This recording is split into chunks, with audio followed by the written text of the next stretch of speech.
But the jobs don't appear to be the overriding concern when it comes to the proposed bailout.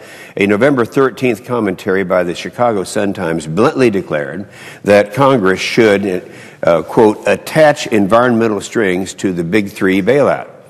The auto industry occupies, I'm quoting now, the auto industry occupies a critical position, not just in the United States economy, but also in the struggle to cope with climate change and energy crises. The government has immense leverage right now to force the Big Three to make progress on multiple fronts, should and should not be afraid to use it. This was what Andrew Leonard wrote in the Sun-Times. He further declared, he said, President-elect Barack Obama has spoken many times of his ambitious plans to steer the United States toward a future where Americans are driving fuel-efficient cars that run on renewable energy. If the government is going to bail out the auto industry, it should do so only with the explicit requirement that the Big Three accelerate down the road as fast as they can. Now, again, I'm quoting from the Sun-Times. One of the key green strings that the environmental lobby wants to impose on Detroit is making the corporate average fuel economy, that's the CAFE standards, more draconian than they are today. My colleague, Democrat Senator Bill Nelson, wants conditions on the auto bailout that would mandate auto companies increase their average fuel economy to 40 miles per gallon in 10 years, and then 50 miles per gallon a mere 2 years later in 2020. He also reportedly wants requirements for an increased production of hybrids, flex fuel, and electric vehicles, according to Congress Daily. My colleague, Democrat Senator Dianne Feinstein, has also tied auto bailout money to increased CAFE standards.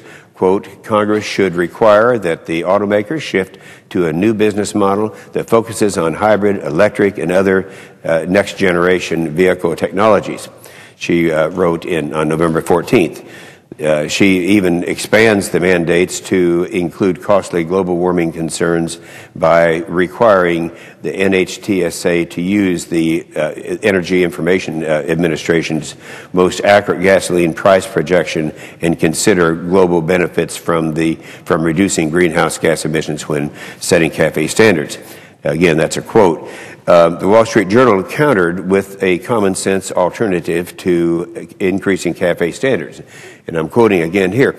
If Congress wants to ease the immediate burden on Detroit, it could also ease the onerous fleet mileage standards, the CAFE rules, that force the companies to make cars domestically that are unprofitable. A mere tweak would help a lot. For example, simply allowing Congress to meet CAFE standards by counting the cars that it makes at home and abroad. If you include them all, they would be able to meet this standard. This alone might save Congress from bankruptcy.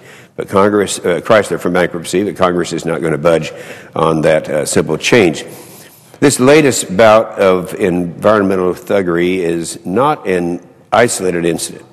The legislative goals of Democrats and their environmental allies reveal that saving jobs is not their highest priority. President-elect Obama has pledged to grant California a global warming-motivated waiver to allow the state to demand its own standards of emission reductions from new automobiles. This would essentially allow a state-by-state approach, just creating a patchwork of regulatory compliance regimes in addition to the federal standard that would be even more costly for automobile manufacturers. We've gone through this before. We had this same suggestion being made. And if you talk about if there's any one single thing that would increase the price of cars and drive them out of the market, it would be to let each state determine what its own standards are going to be.